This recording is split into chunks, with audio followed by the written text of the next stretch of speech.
E até resgatando, né, tudo que nós estamos falando e puxando para a área de agricultura de precisão, tem também uma frase que diz assim: o que não se mede não se administra.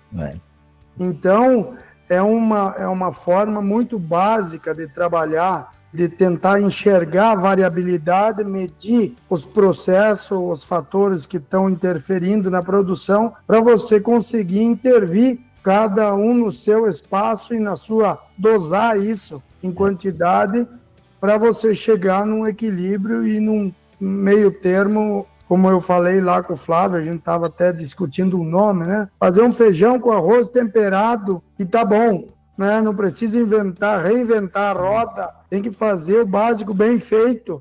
O professor Dirceu Gassen, lá do Rio Grande do Sul, Deus o tenha, né? Falava muito disso, né? Fazer o básico bem feito. Capricho, né? Capricho, na hora certa.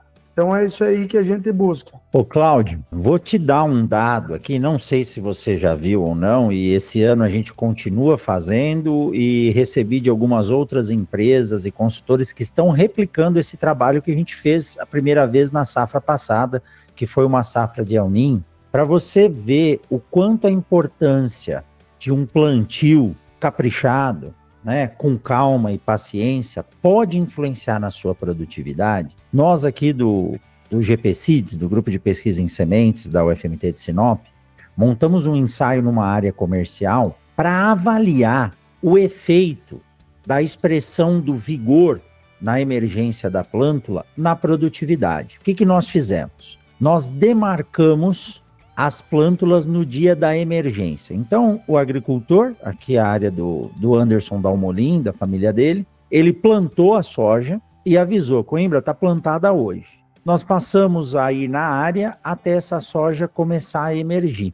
Então, com 5 dias, que a leitura do teste de germinação na soja é no 5º e no 8º dia. No 5º dia, após a semeadura, nós fomos lá e marcamos dentro da área experimental, né, das repetições, todas as plantas que nasceram, que germinaram e emergiram. Colocou o cotilédone para fora, a gente foi lá e marcou com uma fitinha, com uma abraçadeira colorida. Nós fizemos isso do 5º ao 15º dia. Para você ter uma ideia, isso aí tem postagem minha no Instagram para quem quiser ver, quando a gente avaliou a produtividade das sementes que germinaram e emergiram até 5 dias após a semeadura, a produtividade no ano de El Niño foi de 90 sacos por hectare. E isso foi caindo, uma média de 15 sacos por hectare a cada dia que demorava mais. A planta que nasceu no 8º dia, a produtividade delas, separada, foi de 40 sacos por hectare, 50 sacos por hectare. Então caiu quase pela metade, 4 dias de diferença. Imagina então, se no processo de semeadura, num momento eu afundo mais, no outro a semente fica mais superficial, eu estou correndo, o duto condutor não é adequado, elas caem na forma de grumo e outras não. Então, tudo isso vai fazer com que essa uniformidade de semeadura, de germinação e emergência mais próximo da semeadura, acaba sendo desuniforme, e isso vai onerar o que você falou, 580 quilos aí, quase 9 sacos por hectare de perda de produtividade. Então, eu falo, a máquina bem regulada, trabalhando corretamente, e uma semente de boa qualidade, isso tem que ter uma sinergia para eu começar direito a minha lavoura, né? Então, esse é um dado interessante, a gente está repetindo esse ano, para ver o que vai acontecer, e tem outras pessoas conduzindo esses ensaios aí também pelo Brasil, o que eu acho interessante. Nós demos o start, mas acho que quanto mais pessoa fizer, melhor. Né? Pode ser que vão falar, não, esse ano não deu diferença, mas a gente sabe que o vigor influencia diretamente na produtividade, e foi provado isso no ano passado.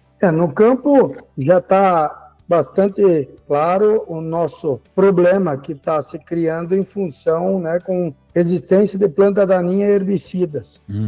Isso está causando uma competição entre diferentes espécies, né, na lavoura, em busca de sol, água, comida, né, enfim, adubação. Mas aí que vem a questão, né, professor? Se uma planta sai na frente da outra, você começa a ter uma competição por plantas da mesma espécie, onde aquela que se destaca sai antes, vai ter mais raiz, consegue comer, né, mais, aproveitar mais adubo, água e luz do que a outra planta que está ao lado, e teve uma emergência depois. Então, e está bem evidente pelos dados que o senhor passou, que essa competição intraespecífica, não é? Talvez tão prejudicial quanto essa competição entre diferentes espécies da cultura com planta daninha. Exato, exato. Quanto mais rápido ela nascer, mais rápido ela ocupar o espaço, a competição é mais agressiva com a planta daninha, né? E hoje eu vi aí alguns vídeos já mostrando caruru, né? Provavelmente resistente aí espalhado pelas lavouras. Então, o capricho no plantio, né, Flávio? Ele vai fazer toda a diferença na condição da lavoura. Nas minhas palestras eu digo, né? Se você plantar bem uma semente de boa qualidade, isso é só o início do processo. Dali para frente ainda tem toda a condução, né? Exato. Toda a condução. Se começar errado, dificilmente você vai conseguir compensar isso de outra forma. Então, por isso que é tão importante plantio, né? O plantio é fundamental, a semeadura é fundamental, a gente ter uma boa qualidade. E o Cláudio, no começo da nossa conversa aqui, ele comentou, né, que chegou num nível onde a variabilidade da fertilidade foi sendo corrigida e você não conseguia subir de produtividade. E eu comentei com o Cláudio que eu já vi muito produtor falando assim, eu não faço mais agricultura de precisão porque não me aumenta nada a produtividade. Mas será que o problema está na tua variabilidade química? Né? E aí, eu olhando a propriedade, né, você vê assim, poxa, mas precisa um pouco de capricho mais no plantio, precisa perder menos na colheita, precisa ter uma boa tecnologia de aplicação, porque muitas vezes ele perde para a doença, perde para a planta daninha, perde para as pragas, porque não que o produto químico ou até biológico não tenha funcionado, a tecnologia de aplicação está errada, a mistura de cauda está errada, a sequência de mistura. Então, cada vez mais, com todo esse aporte tecnológico que nós temos e o potencial genético que as plantas têm de produzir bastante, é dependente de detalhes. Continuo falando para os meus alunos, a agricultura hoje é feita no detalhe.